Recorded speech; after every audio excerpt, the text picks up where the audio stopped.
Здравствуйте, вы смотрите программу «Бастау-Кирек» на телеканале Хабар-24. Меня зовут Каиржан Смагулов. Мы решили этот выпуск посвятить празднику и поговорить о государственных символах. Но прежде чем мы начнем беседу, я предлагаю послушать небольшой вопрос от одного из жителей Астаны. Внимание на экран. Здравствуйте, уважаемые эксперты.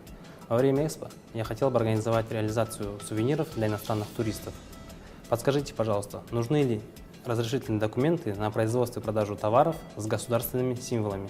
Господин Вулдахмет, Министерство культуры является автором закона о государственных символах. В этой связи, я думаю, что логично адресовать вопрос вам. В Конституционном законе о государственных символах есть нормы, предусматривающие использование изображения государственных символов, государственного флага, герба и их изображений в материальных объектах. Дается разрешение на использование. Хорошо, но в данном случае речь идет о сувенирах. То есть, я так понимаю, предприниматель решил делать небольшие, предположим, флажки и так далее. Но если речь идет о, предположим, настоящем флаге большом или о гербе и так далее, то это производство уже, насколько я понимаю, лицензируется. Да, это лицензируемая деятельность, выдается в установленном порядке лицензия, и эти лицензии выдаются уполномоченным органом Министерством иностранных инвестиций и развития Республики Казахстан. Господин Мукужанов, насколько я понимаю, как раз-таки ваш комитет и есть этот уполномоченный орган. Да, верно. Комитет технического регулирования и метрологии Министерства по инвестициям и развитию уполномоченный орган в сфере выдачи лицензий на изготовление государственных символов. Хочу дополнить коллегу, то, что любые изображения государственных символов, которые будут наноситься на сувенир, как вы сказали, должны соответствовать требованиям национальных стандартов. Ага, все-таки регулируется. Да. Не нужно лицензии для производства сувениров с изображением государственных символов. Лицензия не нужна. Но само изображение должно соответствовать требованиям, установленных в национальных стандартах. Именно стандартах, которые разработаны для государственного герба и государственного флага. Имеется в виду, например, пропорции флага, его цвет, рисунок и так далее. Да, его элементы, все должны соответствовать требованиям национальных стандартов. А где, например, производитель может с этими стандартами ознакомиться? Данные стандарты можно ознакомиться на сайте Единого национального фонда нормативных документов. Он создан при Институте стандартизации Республики Казахстан. Господин Айтуаров, ведь речь может идти не только о использовании целиком государственного символа, но и, может быть, его каких-то элементов. На ваш взгляд, это правильно или нет? Интересный вопрос. Я, насколько знаю, сталкиваюсь, много видел этой продукции. Эта борьба идет, можно сказать, уже десятилетия. Вы знаете, каждый художник, дизайнер тяготит внести какую-то свою лепту. У нас говорят стилизация какие-то вещи. Например, видение. Да, он хочет что-то изменить, там добавить. Ему кажется всегда, что это будет интереснее.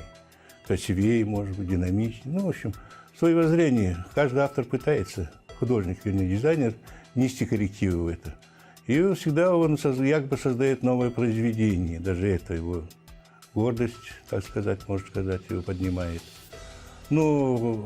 Практически столкнувшись на практике за эти много лет, которые существуют в Казахстане, и эта символика используется. Раньше нарушений очень-очень много было. Заседали множество комиссий, я помню, насколько рассматривали каждую деталь, стоит ли, не стоит ли изменять. Можно, конечно, добиться изменений, даже лучше можно композиционное решение придумать к этому сейчас существующим символикам, но они устоялись, надо их признавать уже, расприняты. Поэтому я, например, думаю, не стоит художникам и дизайнерам увлекаться этим. И символика есть символика. Ее надо есть, как она принята, как она существует, так надо изображать. Вплоть даже когда на гербе лучи есть, это надо просчитывать. Хорошо, но тогда хотелось бы понять такой вопрос. Если речь идет именно о производстве конкретно государственного символа, он может быть произведен за рубежом? Как я уже сказал, что изготовление государственных символов – это лицензируемая деятельность. На сегодняшний день у нас в стране имеется порядка 30 организаций, которые имеют лицензию на изготовления государственных символов. Все они расположены на территории Республики Казахстан. Хотелось бы дополнить, что Конституционным законом предусмотрены, что изображения государственных символов могут применяться на материальных объектах. В части флажка К нему есть установленные требования, что изображения государственных символов, они должны быть соответствовать национальному стандарту, независимо от их размера. Поэтому, выпуская продукцию, сувенирную продукцию, производитель должен принимать во внимание эти требования, установленные стандартами. И, Те самые, которые как раз таки на сайте и расположены. Да, которые, да, вот ранее говорил мой коллега. Ну, об этом мы и говорили. Я же об этом и подчеркивал, что если не изменяет, там, даже вплоть до лучей, звездочку и все прочее, которые находятся в этом символике, тогда можно производить. Но если нарушением идет, это другое дело уже, где-то надо останавливать. Тогда предлагаю вернуться к вопросу производства и государственной символики, и сувениров с государственной символикой. И, так сказать, посмотреть с точки зрения практики, какие необходимо соблюсти нормы и стандарты для того, чтобы это происходило правильно. Внимание на экран.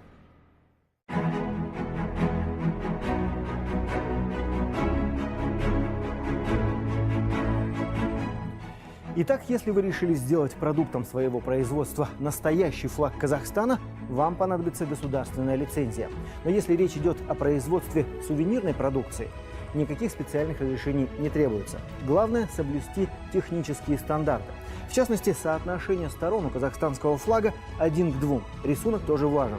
Например, лучей у Солнца 32, ни больше, ни меньше. Впрочем, в интернете можно много найти бесплатных изображений казахстанского флага и герба.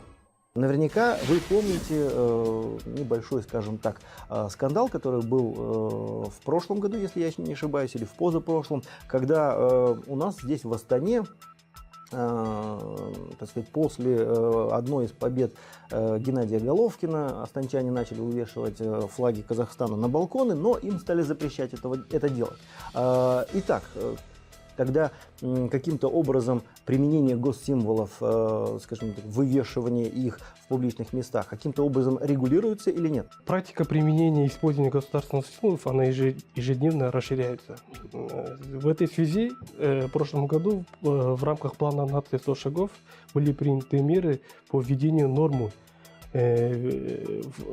внесение изменений и дополнений в Конституционный закон, расширяющие практику применения и использования физическими и юридическими лицами в целях выражения патриотических чувств, достижений страны, поддержки ее граждан. Вывешивание государственного флага, государственных символов законодательно не запрещается. Единственное, хотелось сказать, что использование его, допустим, сверху вниз, или там перевернутом виде, либо в упорном виде, это, соответственно, запрещается. Вон символ – это, ну, как бы сказать, лицо государства, его народа, его страны. Символ дается, вот флаг или герб, он дает определенные черты национального, географического расположения и всего-всего, и народной культуры совместно это дается в один знак, превращается, так казахи тамба говорят. Вот примерно так есть. Поэтому я не думаю, что его надо бояться что-то там использовать там, или в других материалах. А вот часто на майках делают, сейчас текстиль пошла мода. Я думаю, это надо поощрять. То есть это, наоборот, хорошо? Хорошо, пусть одевает на майки, там, на рубашки, где-то носит платки. Тут ничего страшного нет. Вот вы как художник... Потому что вот платок, вот представляете, одели, да? Оно все равно будет в искаженном виде. Можно заворачивать, там, складки или чего-то. Вполне может быть. Но в развороте только можно смотреть, и все. Тут, я думаю, ничего страшного. Просто, наоборот, сейчас повсеместно надо это дело пропагандировать и, наоборот, чтобы больше госсимволов. Почему? Это, во-первых, чтобы вы у молодежи, особенно среди молодежи, патриотизм это вы должны чувствовать. Хорошо. Что ж, уважаемые эксперты, огромное вам спасибо за то, что пришли сегодня к нам в студию и ответили на все вопросы. Это была программа «Бастау Керек» на телеканале Хабар 24. Увидимся в следующем выпуске. Всего доброго.